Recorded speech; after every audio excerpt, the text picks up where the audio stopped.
सभी किसान भाइयों को हमारा सादर प्रणाम। सरसों की खेती में कितने बायो कैप्सूल्स का प्रयोग करना, कैसे प्रयोग करना और इसके प्रयोग से होने वाले फायदे के बारे में मैं अभी आपको बताने जा रहा हूँ। एक पैकेट में 10 कैप्सूल रहते हैं।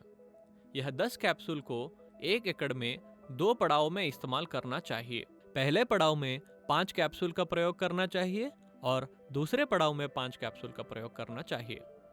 पहला पड़ाव, पौधा जब 5 से 6 इंच का हो जाता है तब 1 एकड़ में 5 कैप्सूल का प्रयोग कीजिए। दूसरा पड़ाव, फूल निकलते समय 1 एकड़ में 5 कैप्सूल का प्रयोग कीजिए। अभी मैं आपको कैप्सूल्स प्रयोग करने का तरीका बताऊंगा।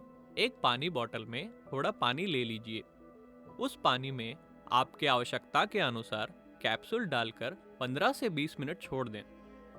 वह कैप्सूल पूरी तरह पानी में घुल चुके होंगे। उस घुले हुए पानी को आप 2 तरीकों में इसका प्रयोग कर सकते हैं।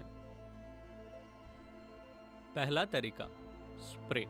कैप्सूल के मिश्रण को आप अधिक मात्रा के पानी में मिलाकर अलग अलग भागों में बांटकर बैटरी या हैंड पंप के सहारे आप स्प्रे कर सकते हैं।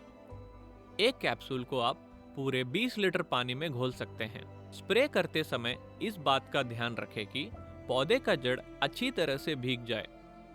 यदि ऐसा करने का सुविधा ना हो तो पूरे पौधे पर स्प्रे करके भिगो दें। जो जीवाणु कैप्सूल वाले पानी में मौजूद हैं, उनको जमीन में पहुंचाने पर ही ज्यादा लाभ होता है। आपके ताइवान पंप या पेट्रोल पंप का प्रयोग करने से जीवाणु जमीन में ना पहुंचकर पूरे हवा में ही उड़ जाते हैं। दूसरा तरीका, छिड़कने की प्रक्रिया। घुले हुए पानी के मिश्रण को आप मिट्टी, रेती या बालू में मिलाकर थोड़ा गीला कर लें, जिससे कि आपको छिड़कने में आसानी हो। जिस तरह आप उर्वरक या खाद छिड़कते हैं, उस तरह आपके फसल में वह मिट्टी, रेती या बालू के मिश्रण को छिड़क दें। यदि आप उस मिश्रण को यूरिया डीएपी में मिलाकर उसे इस्तेमाल करेंगे तो काफी सारे जीवाणु मर जाते हैं, जिससे आपको कैप्सूल का पूरी तरह से फायदा नहीं प्राप्त होगा। फिर भी किसान भाई कहते हैं कि उस तरह मिला के इस्तेमाल करने के बावजूद उनको इसका लाभ मिला है। यदि आप अलग से इसका प्रयोग करोगे तो इसका अधिक लाभ मिलेगा। फ्लड इरिगेशन में कैप्सूल का प्रयोग कर सकते हैं क्या? ऐसा कई सारे किसान भाई पूछ रहे हैं। यदि आप फ्लड इरिगेशन में इसका इस्तेमाल करना चाहते हैं, इस कैप्सूल में कम मात्रा में अधिक जीवाणु रहते हैं। इसके प्रयोग करने से सारे जीवाणु पौधे तक नहीं पहुंच पाते, इसलिए पहले वर्ष में ही इसका फायदा आप नहीं उठा सकते। टिप्पणी, यह रासायनिक खाद नहीं है। परिणाम तुरंत नहीं मिलेगा। परिणाम मिलने में कम से कम 30 दिनों का समय लगेगा। आपके कैप्सूल डालने पर पहले दिन से ही जीवाणु इसमें काम करना शुरू कर देते हैं। आप यह कैप्सूल के मिश्रण को कीटनाशक दवाओं में मिलाकर ना डालें। ऐसा करने से इसमें मौजूद कीटाणु या जीवाणु मर जाते हैं। इन निम्नलिखित कारणों से किसानों को सही परिणाम नहीं मिले। अत्यधिक रासायनिक खाद का प्रयोग करना, अत्यधिक जमीन की सड़न, कीटनाशक दवाओं में मिलाकर इसका प्रयोग करने से, सही मात्रा में इसका प्रयोग निर्देश अनुसार ना करने से किसानों को मनचाहा परिणाम नहीं मिले। यह देखने में आया है।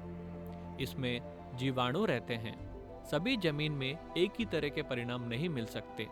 हर किसान का अपना अलग अलग अनुभव है। हम लोग किसान भाइयों को हमेशा यही सलाह देते हैं कि आपके पूरे खेती में इसका इस्तेमाल ना करें और कुछ भाग में इसका इस्तेमाल करें और दोनों के बीच का अंतर देखें।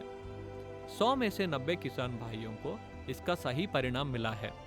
सरसों में अपेक्षित परिणाम: जड़ प्रणाली को मजबूत बनाता है, पौधे को हरा भरा कर देता है, अधिक मात्रा में तेल निकलना, सभी फूल में फल आना, अधिक मात्रा में सरसों बनना, रोग प्रतिरोधक शक्ति बढ़ना, सरसों का पेड़ मजबूत होगा, उपज में वृद्धि होना।